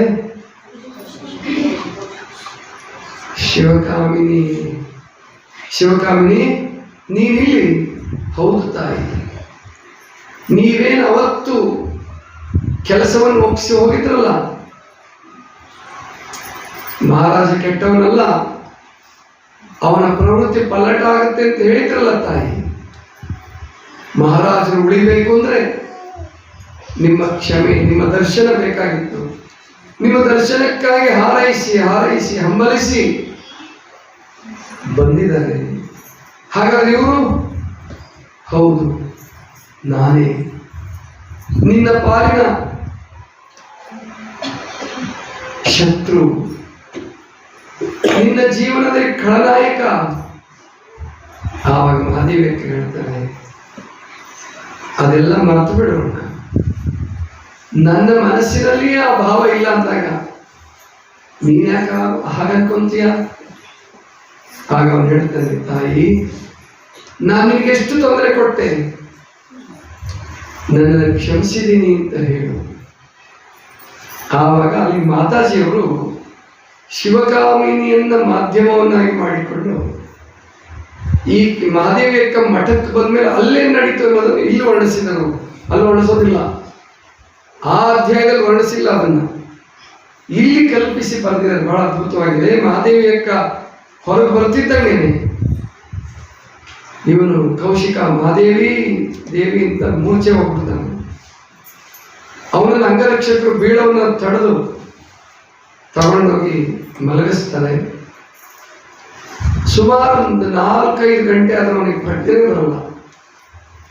ಅವತ್ತು ಯಾವತ್ತು ನಡೆದ ಘಟನೆ ಇದು? ಆಕೆ ದಿಗಂಬರಳಾಗಿ ನಿಂತು, ನೋಡ್ಕೋ, ಈ ಶರೀರಕ್ಕೆ ತಾನೇ ಇಷ್ಟು ಆಸೆ ಪಡ್ತಾ ಇದ್ದಿದ್ದು ನೀನು, ಏನಿದೆ ಈ ಶರೀರದಲ್ಲಿ? ಅಮೇಧ್ಯದ ಮಡಿಕೆ, ಮೂತ್ರದ ಕುಡಿಕೆ, ಎಲುವಿನ ತಡಿಕೆ, ಕೀವಿನ ಹಡಕೆ, ಸುಡಲಿ ದೇಹವನ್ನು ಒಡಲು ಹಿಡಿದು ಕೆಡಲಿರು ಚೆನ್ನಮಲ್ಲಿಕಾರ್ಜುನ ನರಿಮರುಳೆ ಅಂತ ಅವತ್ತೇನು ಉಟ್ಟ ಸೀರೆಯನ್ನ ಸೀಳಿ ಬಿಚ್ಚಿ ಒಗೆದಿದ್ಲಲ್ಲ, ಆವತ್ತು ಅವನ ಮೂರ್ಛೆ ಹೋಗ್ಬಿಟ್ಟಿದ್ದ. ವೈದ್ಯರು ಬಂದರು, ಉಪಚರಿಸಿದ್ರು, ಆದರೂ ಕಣ್ಣು ತೆಗೆಯಕ್ಕಾಗ್ತಾ ಇಲ್ಲ ಅವನಿಗೆ. ಆಮೇಲೆ ಮರುದಿವಸದ ತನಕ ಹಾಗೆ ಅಂತ ಸ್ಥಿತಿಯಲ್ಲೇ ಏನೇನೋ ಕನ್ವರಿಸಿದವನು. ಬೆಳಿಗ್ಗೆ ವೈದ್ಯರು ಹೇಳಿದ್ರು ಕೇಳಲಾರದೆ ಎದ್ದು ಮಹಾದೇವಿ ಅಕ್ಕ ಇದ್ದಂತಹ ಕೊಠಡಿಗೆ ಬರ್ತಾನೆ. ಕೊಠಡಿಗೆ ಬಂದು, ಕೊಠಡಿಯೇ, ನೀನು ಅನಾಥ, ನಿನ್ನ ಪಾಲಿನ ಆ ಭಕ್ತೆ ಇಲ್ಲ.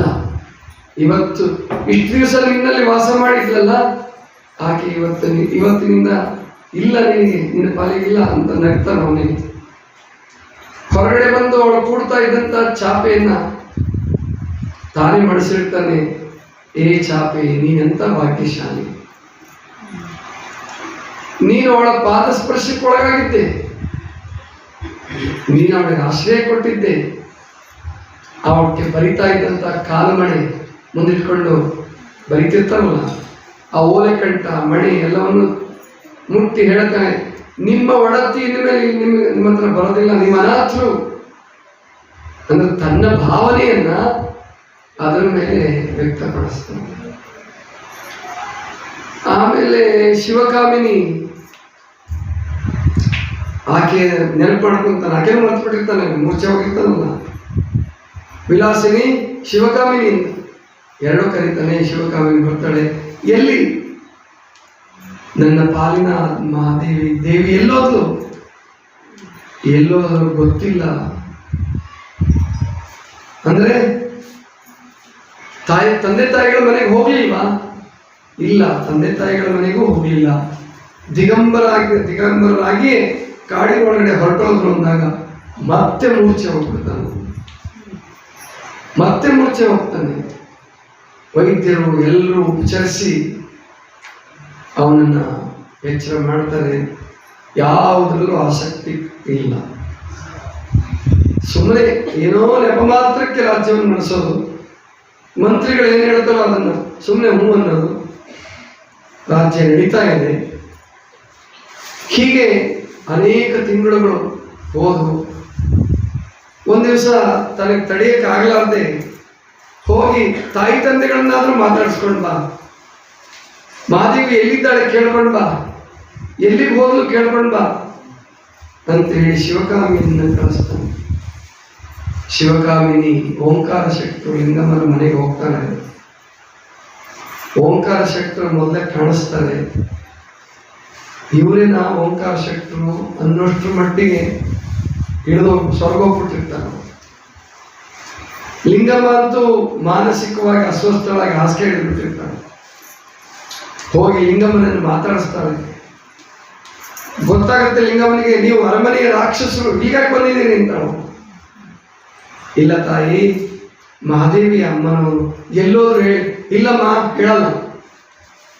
ನೀವು ಯಾರು ಕೇಳಿದ್ರು ಹೇಳಲ್ಲ. ನಮ್ಮನ್ನೇನು ಸೆರೆಮನೆಗೆ ಹಾಕ್ತೀರಾ, ಹಾಕ್ರಿ. ಕೊಲ್ತೀರಾ, ಕೊಲ್ಲರಿ. ಇಲ್ಲ ತಾಯಿ, ನಾನು ಅದಕ್ಕಾಗಿ ಬಂದಿಲ್ಲ. ಅರಸರು ಅವನ ಹೆಸರೆತ್ತಬೇಡ, ಅವನು ರಾಕ್ಷಸ ಅವನು ಅಂತೇಳಿ ಮಹಾದೇವಿ ಅಂದಾಗ, ಲಿಂಗಮ್ಮ ಅಂದಾಗ, ಹೋಗಿ ಶಿವಕಾಮಿನಿ ಹೇಳಿದಾಗ ರಾಜನಿಗೆ ಇನ್ನೂ ನೋವಾಗುತ್ತೆ. ನನ್ನ ಒಬ್ಬನ ಕಾಮಕ್ಕಾಗಿ ಎಷ್ಟು ಜೀವಗಳು ಬಳಲ್ತಾ ಇದ್ದಾವಲ್ಲ. ಮಹಾದೇವಿ ಏನಾದ್ಲ, ಆತ್ಮಹತ್ಯೆ ಮಾಡ್ಕೊಂಡ್ಲ ಅಥವಾ ಏನಾದ್ಲು ಅಂತೇಳಿ ಚಿಂತೆ ಮಾಡ್ತಾ ಇರ್ಬೇಕಾದ್ರೆ, ಹೀಗೆ ಒಂದು ದಿವಸ ಮಹಡಿ ಮೇಲೆ ಚಿಂತಾಕ್ರಾಂತನಾಗಿ ಆ ಕಡೆಯಿಂದ ಈ ಕಡೆ, ಈ ಕಡೆಯಿಂದ ಅಡ್ಡಾಡ್ತಾ ಇದ್ದಾನೆ. ರಾಜಬೀದಿಯಲ್ಲಿ ಒಬ್ಬ ಜಂಗಮ ಏಕತಾರೆಯನ್ನು ಹಿಡ್ಕೊಂಡು ಒಂದು ಪದವನ್ನು ಹಾಡ್ತಾ ಹೊರಟಿದ್ದಾನೆ. ರಾಜ ನಿಂತ್ಕೊಂಡು ಗಮನಿಸಿದ. ಅವನು ಹಾಡ್ತಾ ಇದ್ದ, ನಾವು ಹುಟ್ಟಿದಲ್ಲಿ ಸಂಸಾರ ಹುಟ್ಟಿತ್ತು, ಸಂಸಾರ ಹುಟ್ಟಿದಲ್ಲಿ ಅಜ್ಞಾನ ಹುಟ್ಟಿತ್ತು, ಅಜ್ಞಾನ ಹುಟ್ಟಿದಲ್ಲಿ ಆಸೆ ಹುಟ್ಟಿತ್ತು, ಆಸೆ ಹುಟ್ಟಿದಲ್ಲಿ ಕೋಪ ಹುಟ್ಟಿತ್ತು, ಆ ಕೋಪಾಗ್ನಿಯ ತಾಮಸ ಧೂಮ್ರ ಮುಸುಕಿನಲ್ಲಿ ನಾನಿಮ್ಮ ಮರೆತು ಬಹುದುಃಖಕ್ಕೀಡಾದೆ. ನೀ ಕರುಣದಿಂದೆತ್ತಿ ಎನ್ನ ಮನ ಹಂಗಿಡಿಸಿ ನಿಮ್ಮ ಪಾದ ಅರುಹಿಸಯ್ಯ ಚನ್ನಮಲ್ಲಿಕಾರ್ಜುನ. ಯಾರೋ ಕೇಳ್ತಿದ್ರ, ನಿಂತ ಹಾಡುತ್ತಿದ್ದ. ಆದ್ರೆ ರಾಜನಿಗೆ ಕೇಳಿಸ್ತು ಚನ್ನಮಲ್ಲಿಕಾರ್ಜುನ ಅಂದ ಕೂಡಲೇ ಅವನಿಗೆ ಹೋದ ಪ್ರಾಣ ಬಂದಂಗ ಆಗ್ಬಿಟ್ಟು ಭಟರನ್ನ ಕಳಿಸ್ದ, ಹೋಗ್ರಿ ಆ ಜಂಗಮನ್ನು ಕರ್ಕೊಂಡು ಬನ್ನಿ. ಅವ್ರು ಹೋದ್ರು. ಅವನು ಹೊಸಬ, ರಾಜರು ಕರೀತಾ ಇದ್ದಾರೆ ಕೂಡಲೇ ಬಹಳ ಖುಷಿ ಆಯ್ತು ಅವನಿಗೆ. ಹೋದ. ಗುರುಗಳೇ, ನೀವೀಗ ಹಾಡಿದ್ರಲ್ಲ ಈ ವಚನ, ಯಾರು ಬರ್ದಿದ್ದೀರು? ಇದು ಮಹಾದೇವಿ ಅಕ್ಕನವರು, ಅಕ್ಕ ಮಹಾದೇವಿ ಬರ್ದಿತ್ತು ಪ್ರಭುಗಳೇ. ಅವ್ರು ಎಲ್ಲಿದ್ದಾರೆ? ಅವರು ಕಲ್ಯಾಣದಲ್ಲಿದ್ದಾರೆ. ಕಲ್ಯಾಣ? ಯಾವ ಕಲ್ಯಾಣ? ಅವನಿಗೇನು ಗೊತ್ತಿಲ್ವಲ್ಲ ಇದು ಕಲ್ಯಾಣ. ಅದ್ರ ಬಗ್ಗೆ ಅವನ ತಲೆನೇ ಕೆಡಿಸ್ಕೊಂಡವನಲ್ಲ. ಬಸವಣ್ಣನವರು ಇರ್ತಕ್ಕಂಥ ಹೇಳ್ತಿದ್ರು. ಮಹಾದೇವಿ ಯಾವಾಗವಾಗ ಅದನ್ನು ನೆನೆಸ್ತಿದ್ಲು. ಹಾಗಾದ್ರೆ ಕಲ್ಯಾಣದಲ್ಲಿ ಮಹಾದೇವಿಯವರು ಸುರಕ್ಷಿತವಾಗಿದ್ದಾರ? ಸುರಕ್ಷಿತವಾಗಿ ಅಲ್ಲ, ಎಲ್ಲರಿಗೂ ಬೇಕಾದವರಾಗಿ ತಾವು ಏನು ಸಾಧಿಸಬೇಕು ಅದನ್ನು ಸಾಧಿಸಿ ಬಸವಣ್ಣನವರಿಂದ ಹೆತ್ತ ತಾಯಿ ಅನ್ನಿಸ್ಕೊಂಡಿದ್ದಾರೆ. ಪ್ರಭುದೇವರ ಕೃಪೆಗೆ ಪಾತ್ರರಾಗಿ ಅನುಭವ ಮಂಟಪದ ಕಣ್ಮಣಿಯಾಗಿ ವಾಸ ಮಾಡ್ತಾ ಇದ್ದಾರೆ ಅಂದಾಗ ತುಂಬ ಸಂತೋಷ ಆಗುತ್ತೆ. ಅವನಿಗೆ ಚಿನ್ನದ ದಾಂಡೆ ಕೊಡಕ್ಕೆ ಹೋಗ್ತಾನೆ, ಆದ್ರೆ ಜಂಗಮ ತಗೊಳ್ಳೋದಿಲ್ಲ. ಆ ಜಂಗಮನಿಗೆ ಉಪಚರಿಸಿ ಕಳಿಸಿ ಅಂತೇಳಿ ಭಟರಿಗೆಲ್ಲ ಹೇಳಿ ಓಡಿ ಓಡಿ ಎಲ್ಲಿಗೆ ಬರ್ತಾನೆ? ಶಿವಕಾಮಿನಿ ಹತ್ರ ಬರ್ತಾನೆ. ಶಿವಕಾಮಿನಿ ಸಿಕ್ಕಳು, ಮಹಾದೇವಿ ಸಿಕ್ಕಳು, ಮಹಾದೇವಿ ಸಿಕ್ಕಳು. ಆಕೆ ಎಲ್ಲ ಕಡೆ ನೋಡ್ತಾಳೆ, ಎಲ್ಲಿ ಮಹಾದೇವಿ, ಎಲ್ಲಿ ಅಮ್ಮ? ಇಲ್ಲಮ್ಮ, ಸಿಕ್ಕಿಲ್ಲ. ಮಹಾದೇವಿ ಇರ್ತಕ್ಕಂಥ ಜಾಗ ಸಿಕ್ತು. ಎಲ್ಲಿದ್ದಾರಂತೆ? ಕಲ್ಯಾಣದಲ್ಲಿ. ಬಸವಣ್ಣನವರ ರಾಜಧಾನಿ, ವಿಜ್ಜಲರಾಜನ ರಾಜಧಾನಿ ಕಲ್ಯಾಣದಲ್ಲಿದ್ದಾರಂತೆ. ಓ ಆಯ್ತು, ಹಾಗಾದ್ರೆ ಕಲ್ಯಾಣಕ್ಕೆ ಹೋಗ್ಬರೋಣ. ಪ್ರಭುಗಳೇ, ಕಲ್ಯಾಣದಲ್ಲಿ ನಾವು ರಥದಲ್ಲಿ ಹೋಗಿ ಬರ್ತೀವಿ ಅಂತಂದ್ರು ಒಂದು 3-4 ತಿಂಗಳು ಬೇಕಾಗಬಹುದು. ಆವಾಗ ಅವನು ಹೇಳ್ತಾನೆ, ಶಿವಕಾಮಿನಿ, ಹೋಗಿ ಮತ್ತೆ ತಿರುಗಿ ಬರೋರು ಯಾರು? ಸಾಧ್ಯವಿಲ್ಲ, ನಾನು ಬರೋದಿಲ್ಲ. ಮತ್ತೆ ರಾಜ್ಯದ ಗತಿ? ರಾಜ್ಯದ ಗತಿ ಆ ದೇವರ ಇಚ್ಛೆ ಇದ್ದ ಹಾಗಾಗಿ ನಾನಂತೂ ಹೊರಡಬೇಕು. ಹಾಗಾದರೆ ಈ ಮಗಳು ಕೂಡ ನಿಮ್ಮನ್ನು ಹಿಂಬಾಲಿಸ್ತಾಳೆ ಅಂತ ಹೇಳಿ ಇಬ್ರು ಕಲ್ಯಾಣಕ್ಕೆ ಹೋಗೋದಕ್ಕೆ ನಿಶ್ಚಯಿಸ್ತಾರೆ. ನಿಶ್ಚಯಿಸಿ ಒಂದು ದಿನ ಯಾರಿಗೂ ಗೊತ್ತಾಗಲಾರದ ಹಾಗೆ ಅರಮನೆಯಿಂದ ಪಾರಾಗಿ ಹೋಗಿ ಮುಂದೆ ಹೋಗಿ ಕಾವಿ ಬಟ್ಟೆಗಳನ್ನು ಧರಿಸ್ಕೊಂಡು ಜಂಗಮರ ರೀತಿಯಲ್ಲಿ ಅಡ್ಡಾಡ್ತಾ ಕಲ್ಯಾಣಕ್ಕೆ ಬರ್ತಾರೆ. ಕಲ್ಯಾಣದಲ್ಲಿ ಕೌಶಿಕ ರಾಜ ಪರಿಚಯಿಸ್ಕೊಳ್ಳೋಕೆ ಇಷ್ಟಪಡೋದಿಲ್ಲ. ಯಾಕೆ ಅಂದರೆ ಮಹಾದೇವಿ ಅಕ್ಕನ ಸುಕೀರ್ತಿ ಬೆಳೆಯೋ ಹಾಗೆ ಕೌಶಿಕನ ಕುಕೀರ್ತಿಯು ಬೆಳೆದ್ಬಿಟ್ಟಿರುತ್ತೆ. ಇಂತಹ ಒಬ್ಬ ಮಹಾಯೋಗಿಗೆ, ಸಾಧಕಳಿಗೆ ತೊಂದರೆ ಕೊಟ್ಟವನು, ಕಾಮುಕ, ಹಾಗೆ ಹಿಂಗೆಲ್ಲ ಪ್ರಚಾರ ಆಗಿರುತ್ತಲ್ಲ, ಅವನು ಪರಿಚಯಿಸ್ಕೊಳ್ಳೋಕೆ ಇಷ್ಟಪಡೋದಿಲ್ಲ. ಕಲ್ಯಾಣದಲ್ಲಿ ಹೋದ್ರೆ ಅಲ್ಲೂ ನಿರಾಶೆ ಆಗುತ್ತೆ. ಶ್ರೀಶೈಲಕ್ಕೆ ಹೋಗಿರೋ ಸುದ್ದಿ ಗೊತ್ತಾಗುತ್ತೆ. ಮತ್ತು ಅಲ್ಲಿಂದ ಹೊರಟು ಶ್ರೀಶೈಲದ ಕಡೆಗೆ ಬಂದು ಆವತ್ತು ಅಲ್ಲಿ ಬಂದು ನಮಸ್ಕಾರ ಮಾಡಿದ ಅವನಿಗೆ. ಇಷ್ಟೆಲ್ಲ ನೆನೆಸ್ಕೊಂಡು ಶಿವಕಾಮಿನಿ ಮಹಾದೇವಕ್ಕನೇ ನಡೆದಿದ್ದ ಘಟನೆ ಹೇಳುತ್ತಾಳೆ ಅಥವಾ ಹೇಳೋದಿಲ್ಲ, ಆಮೇಲೆ ಹೇಳಬಹುದು. ಮುಂದೆ ಮಹಾದೇವಕ್ಕ ಹೇಳ್ತಾರೆ, ಶಿವಕಾಮಿನಿ, ನನ್ನ ಮನೆಗೆ ಬಂದಿದ್ದೀರ, ನೀವೆಲ್ಲ ಅತಿಥಿಗಳಾಗಿ ಸಿದ್ಧರಾಗಿ, ನೀವು ಸ್ನಾನ ಮಾಡಿ ಬನ್ನಿ, ಹಣ್ಣು ಹಾಲನ್ನು ಸ್ವೀಕರಿಸುವಾಗುತ್ತೆ ಅಂತ ತಿಳ್ಕೊಂಡು ಹೇಳಿದಾಗ, ಇಲ್ಲ, ನಿಮ್ಮ ಕ್ಷಮೆಯ ಜೊತೆಗೆ ನನಗೆ ಲಿಂಗ ದೀಕ್ಷೆಯೂ ಬೇಕು.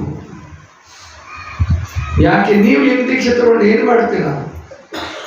ನೀವು ಏನು ಮಾಡಿದ್ರೋ ಅದನ್ನೇ ನಾನು ಮಾಡ್ತೀನಿ.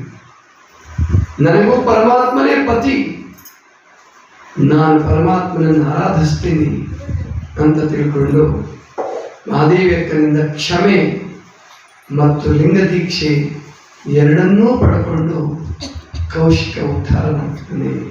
ಇದು ಮಹಾದೇವಿ ಅಕ್ಕನ ದೊಡ್ಡ ಸಾಧನೆ. ಅಲ್ಲಿ ಒಂದು ಪ್ರಸಂಗವನ್ನ ಹೇಳಿದರು, ಬಹಳ ಅದ್ಭುತವಾದ ಪ್ರಸಂಗ, ನೀವೆಲ್ಲರೂ ಗಮನ ಇಟ್ಟು ಕೇಳಬೇಕಾದ ಪ್ರಸಂಗ. ಮಹಾದೇವಿ ಅಕ್ಕ ತನ್ನ ಸೀರೆಯನ್ನ ಮೈಯಿಂದ ತೆಗೆದು ಅವನ ಮೇಲೆ ಒಗೆದು ಮಾತು ಹೇಳ್ತಾಳೆ, ಈ ಜಂಬೂ ದ್ವೀಪದ ಇತಿಹಾಸದಲ್ಲಿ, ಭಾರತ ಭೂಮಿಯ ಇತಿಹಾಸದಲ್ಲಿ ಹೆಣ್ಣು ಮಕ್ಕಳ ಮಹಿಳೆಯ ವಸ್ತ್ರಾಪರಣ ಎರಡನೇ ಸಾರಿ ಆಗಿದೆ. ಈಗ ಅಲ್ಲಿ ದ್ರೌಪದಿಯ ವಸ್ತ್ರಾಪರಣ, ಪಾಂಡವರ ಪತ್ನಿಯ ವಸ್ತ್ರಾಪರಣವನ್ನ ದಾಯಾದಿಗಳು ಮಾಡಿದ್ರು, ಒತ್ತಾಯಪೂರ್ವಕವಾಗಿ ಮಾಡಿದ್ರು.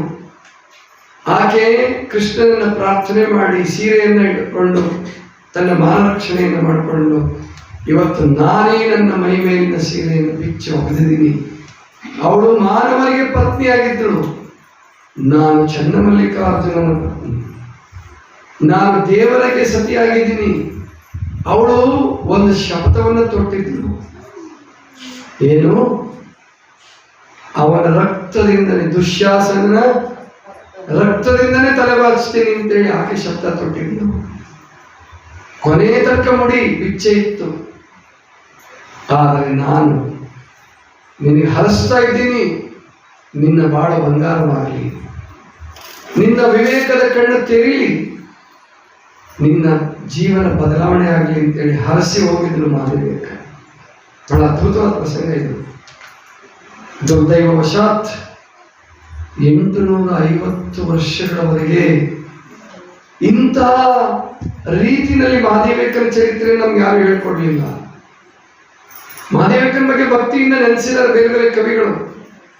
ಪಾರ್ವತಿ ಅವತಾರ ಅಂತ ಹೇಳಿದ್ದಾರೆ, ಏನ್ ಮಾಡೋದು ತಗೊಂಡು. ಆದರೆ ಹೋಲಿಕೆ ಮಾಡಿ ಈ ರೀತಿ ಹೇಳ್ಕೊಡೋದಕ್ಕೆ ಪರಮ ಪೂಜ್ಯ ಮಾತಾಜಿಯವರೇ ಬರ್ಬೇಕಾಗಿ ಬಂತು. ಅಲ್ಲಿ ತನಕ ಯಾರು ಹೇಳ್ಕೊಟ್ಟಿಲ್ಲ, ಮಾತೆ ಮಾದೇವರೇ ಬರ್ಬೇಕಾಗಿ ಬಂತು. ಯಾಕೆಂದ್ರೆ ಅವರು ತುಲನಾತ್ಮಕ ಅಧ್ಯಯನ ಮಾಡಿದ್ರು, ಫಿಲಾಸಫರ್. ಅವ್ರು ಫಿಲಾಸಫಿ MA ಮಾಡಿದ್ರು, ಕ್ರಿಶ್ಚಿಯನ್ ಕಾಲೇಜ್ನಲ್ಲಿ ಅಭ್ಯಾಸ ಮಾಡಿದ್ರು, ಬೈಬಲ್ ಕಾಲೇಜಲ್ಲೂ ಅಭ್ಯಾಸ ಮಾಡಿದ್ರು.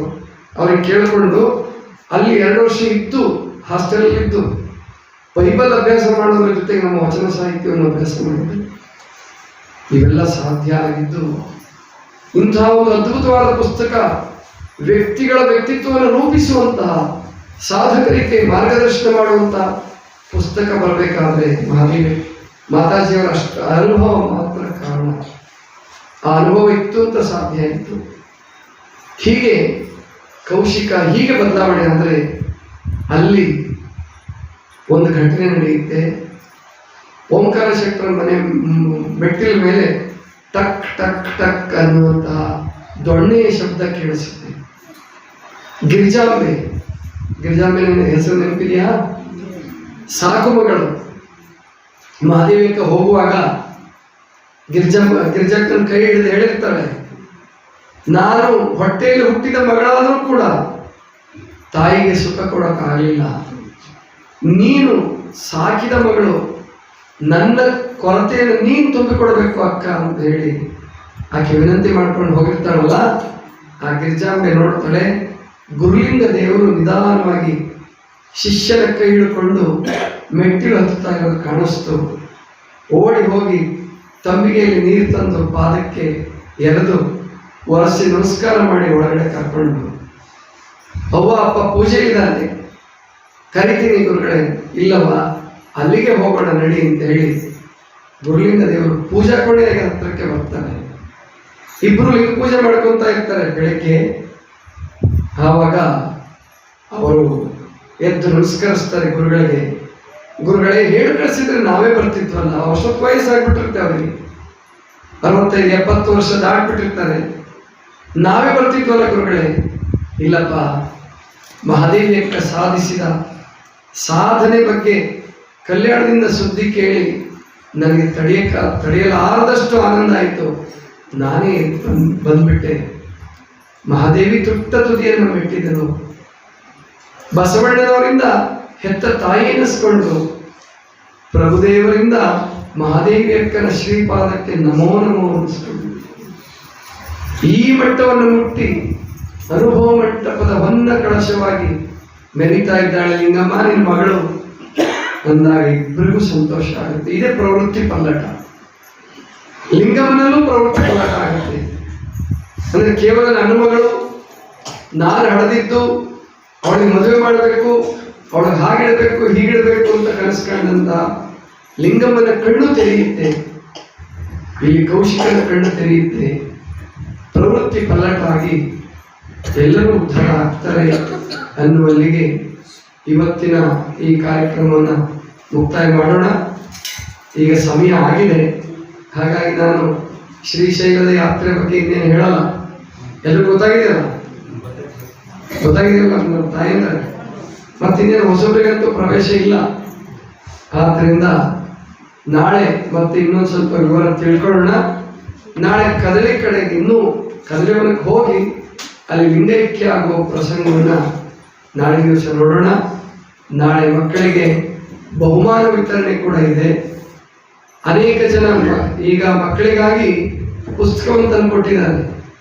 ಈಗಾಗಲೇ ನಮ್ಮ ಕಮರಳ್ಳಿ ಬಸವರಾಜಪ್ಪ ಅವರು 9 ಜನ ಮಕ್ಕಳಿಗೆ ಬಹುಮಾನ ತೆಗೆದುಕೊಂಡಂತವರಿಗೆ ಯಾವ್ಯಾವ ಪುಸ್ತಕ ಕೊಡಬೇಕು ಅಂತ ತಂದಿದ್ದಾರೆ.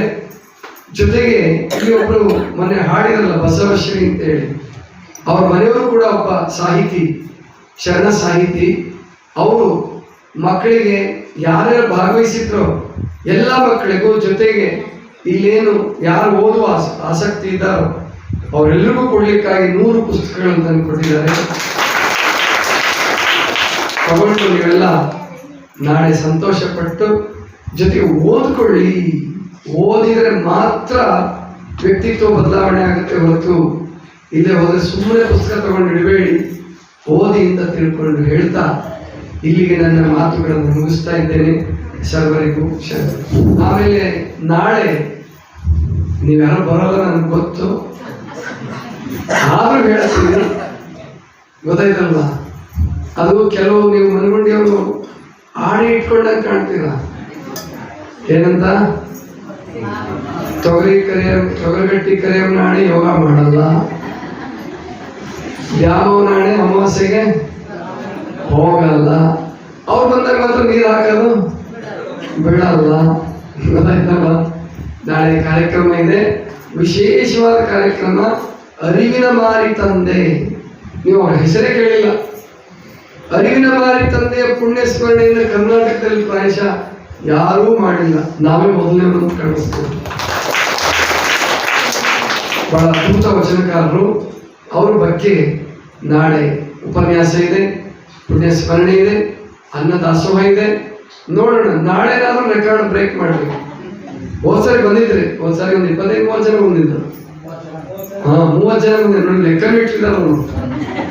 ಈ ಸರಿ ಆಣೆ ಮುರಿದು ಬರ್ರಿ ಎಲ್ಲ. ಆಕೆ ಕರಿಯಮ್ಮ ಸಿಟ್ಟಾಗಲ್ಲ, ದ್ಯಾಮನೂ ಸಿಟ್ಟಾಗಲ್ಲ, ಮಾಡಿ ಮುರಿದ್ರೆ. ಅದಕ್ಕೆ ನಾಳೆ 50 ಅಥವಾ ಸೆಂಚುರಿ ಹೊಡೆಯಲಿ ನಿಂತಿದ್ದಾರೆ. ನೋಡೋಣ, ಸೆಂಚುರಿ ಹೊಡೆಯಕ್ಕಂತೂ ಡೌಟು. ಯಾಕಂದ್ರೆ ಇವರು ಟೆಂಡೂಲ್ಕರ್ ವಂಶಸ್ಥರಲ್ಲ.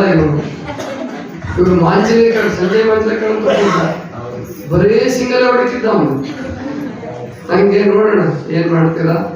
ಎಲ್ಲರೂ ಕಾರ್ಯಕ್ರಮಕ್ಕೆ ಭಾಗವಹಿಸಿ ನಾಳೆ 11 ಗಂಟೆಗೆ ಅಂತ ಹೇಳ್ತಾ ನನ್ನ ಮಾತುಗಳನ್ನು ಮುಗಿಸ್ತಾ ಇದ್ದೀನಿ. ಸರ್ವರಿಗೂ ಶರಣು.